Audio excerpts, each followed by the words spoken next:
Shalom, selamat pagi Bapak Ibu jemaat yang terkasih di dalam Tuhan. Sebelum kita mendengarkan firman Tuhan renungan hari ini, mari kita membuka hati, kita berdoa. Kasih karunia dan damai sejahtera dari Allah Bapa dan anaknya Tuhan kita Yesus Kristus kiranya menyertai kamu sekalian. Amin. Saudara di dalam Tuhan, mengawali hari kita di pagi ini, terlebih dahulu kita mendengarkan firman Tuhan, renungan yang memotivasi dan meneguhkan kita semua dari 2 Korintus pasal 8 ayat 9. 2 Korintus 8 ayat 9 demikian firman Tuhan.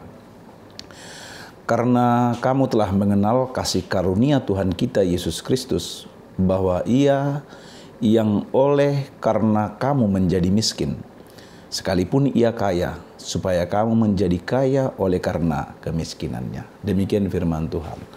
Saudara yang terkasih di dalam Tuhan, siapa di antara kita yang senang atau yang berterima kalau kita disebut sebagai orang miskin?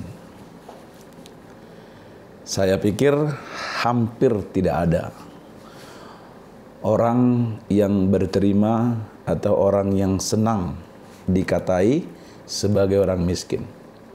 Karena ini sudah menyangkut pribadi, menyangkut harga diri, atau bahkan mungkin kita memahami itu seperti sebuah penghinaan, ejekan, atau kata-kata yang merendahkan kita. Tidak ada orang yang senang disebut sebagai orang miskin. Tetapi saudara-saudara yang dikasihi Tuhan, faktanya Alkitab menunjukkan bahwa kita semua adalah miskin. Miskin bukan menunjuk kepada hal-hal yang material atau yang bersifat fisik, melainkan kita disebut miskin menunjuk kepada status atau keberadaan kita yang hidup di dalam kuasa dosa. Dosa itulah yang membuat kita miskin. Miskin dalam arti kita harus terpisah jauh dari Tuhan. Miskin membuat kita kehilangan kasih karunia Tuhan.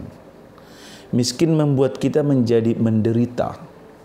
Miskin membuat kita menjadi lemah, tidak berdaya, dan sangat hina di hadapan Tuhan. Miskin menunjuk kepada suatu keadaan ketidakberdayaan dan kelemahan. Dan memang itulah keberadaan kita ketika hidup kita dalam kuasa dosa. Dosa begitu memiskinkan kita di hadapan Tuhan. Dan tidak ada seorang pun dari antara kita manusia yang berdosa ini, yang miskin karena dosa ini, boleh melepaskan dirinya dari kemiskinan karena dosa itu.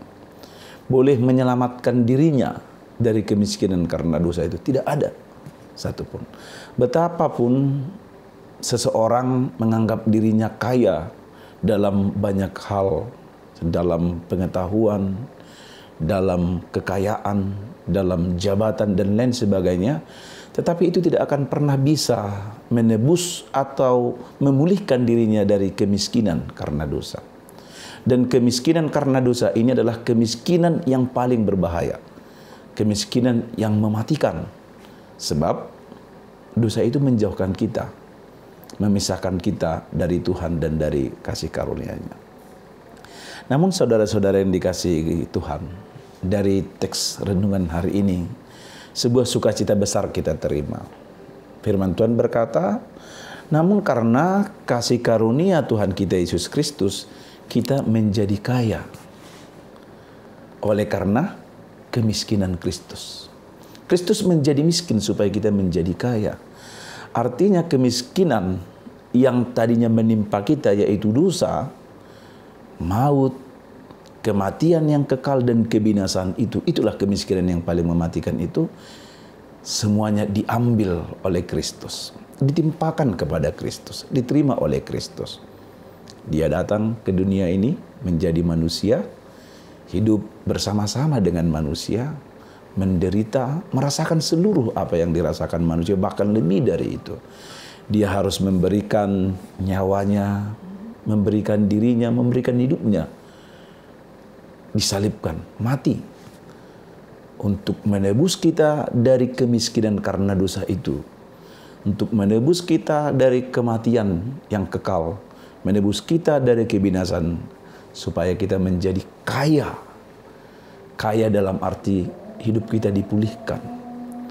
Kaya berarti menjadi dekat dengan Allah. Yang tadinya jauh. Kaya berarti menikmati kasih karunia Tuhan. Kaya berarti beroleh kelimpahan, keampunan dosa, keselamatan, dan kasih karunia Allah yang begitu banyak yang tidak terselami. Semuanya itu kita nikmati, kita kenal, dan senantiasa kita hidup di dalamnya oleh semata-mata karena pengorbanan Kristus. Dia menjadi miskin supaya kita menjadi kaya. Oleh sebab itu, saudara-saudara yang dikasihi Tuhan, teks renungan kita hari ini menyebutkan karena semua kita sudah mengenal, sudah menikmati, dan sudah menerima kasih karunia Allah. Maka kita menjadi orang-orang yang tanda kutip dikayakan. Menjadi orang-orang yang dikayakan. Sehingga kita menjadi kaya di dalam kasih karunia Tuhan. Apa maksudnya?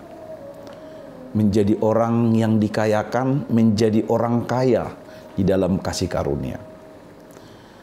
Merujuk dari teks renungan ini, kalau kita baca dari ayat 1 pasal 8 ini, kita akan melihat bahwa orang-orang yang sudah mengenal kasih karunia Allah, orang-orang yang sudah menjadi kaya oleh karena kasih karunia Tuhan, orang-orang yang telah menjadi kaya dengan pengorbanan Kristus, orang-orang yang menjadi kaya di dalam berkat-berkat Tuhan, terutama penebusan Kristus itu, kita bisa belajar dimulai dari ayat 1 sampai dengan ayat 5. Merujuk ke sana, Paulus memberikan sebuah fakta dan kenyataan bagaimana gambaran hidup orang-orang yang sudah mengenal, yang sudah menerima kasih karunia Tuhan itu. Orang-orang yang sudah menjadi kaya karena pengorbanan Tuhan kita Yesus Kristus itu.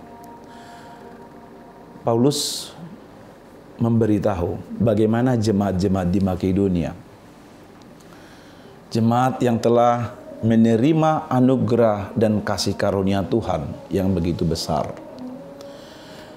Sekalipun jemaat Makedonia ayat 2, sekalipun jemaat Makedonia itu sedang dicobai dengan berbagai beban berat, tetapi sukacita mereka meluap begitu besar.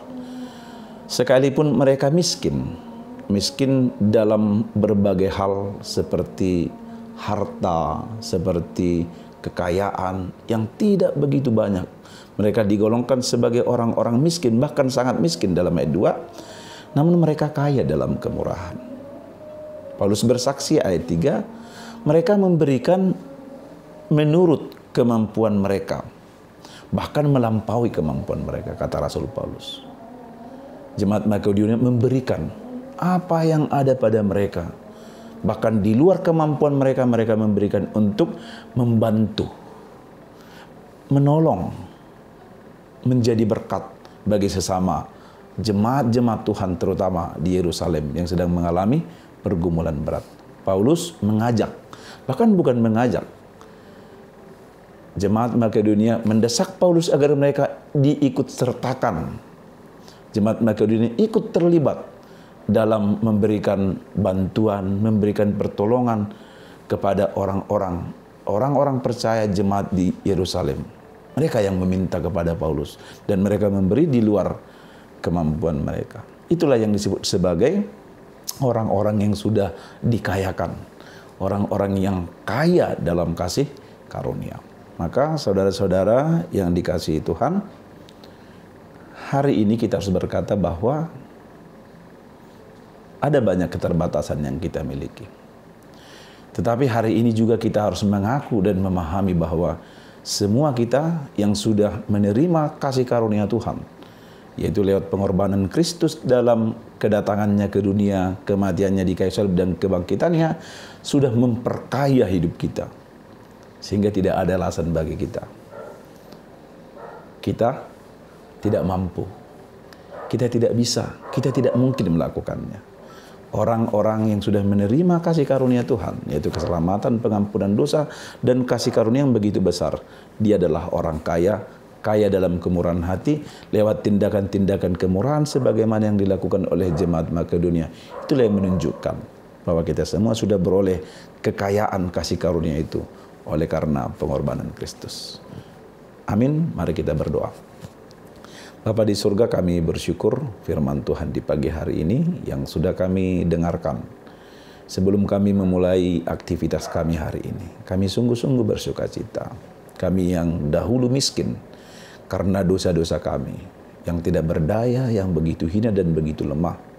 Sebesar apapun kekayaan fisik materi yang kami miliki, tetapi itu tidak mampu menebus atau memulihkan kami dari kemiskinan kami karena dosa-dosa itu. Sesungguhnya kemiskinan karena dosa itulah kemiskinan yang paling berbahaya, yang dapat mematikan dan membinasakan kami, sebab kami harus terpisah dari Allah.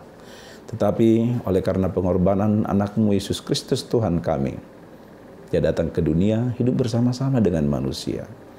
Bahkan Dia memberikan dirinya, hidupnya dan nyawanya menjadi penebusan atas seluruh dosa-dosa kami. Kami menjadi dikayakan. Kami menjadi orang-orang kaya di dalam kasih karunia Tuhan. Kami beroleh keselamatan, beroleh pengampunan dosa, beroleh kehidupan, dan beroleh sangat banyak hal di dalam hidup kami yang tidak dapat kami ukur dan kami nilai. Karena itu, ajar dan tolonglah kami yang sudah diperkaya dengan kasih karunia Tuhan untuk semakin kaya dalam kemurahan hati. Sebagai ungkapan syukur kami atas pengorbanan anak-Mu Tuhan Yesus Kristus bagi kami. Bermurah hati bagi sesama kami. Kami semua adalah orang-orang yang telah dikayakan dengan kasih karunia Tuhan. Maka kami pun oleh karena kemurahan Tuhan boleh bergerak untuk menyatakan kemurahan-Mu di antara sesama kami. Berkati kami dan seluruh jemaat-Mu dalam menjalani hari ini di berbagai aktivitas kami, baik di rumah, di tempat pekerjaan, tempat usaha, di kantor, di sekolah, dan di berbagai tempat yang Tuhan telah tunjukkan bagi kami. Tuhan yang memimpin kami, memberikan hikmat dan menyertai kami dalam melakukan setiap pekerjaan kami.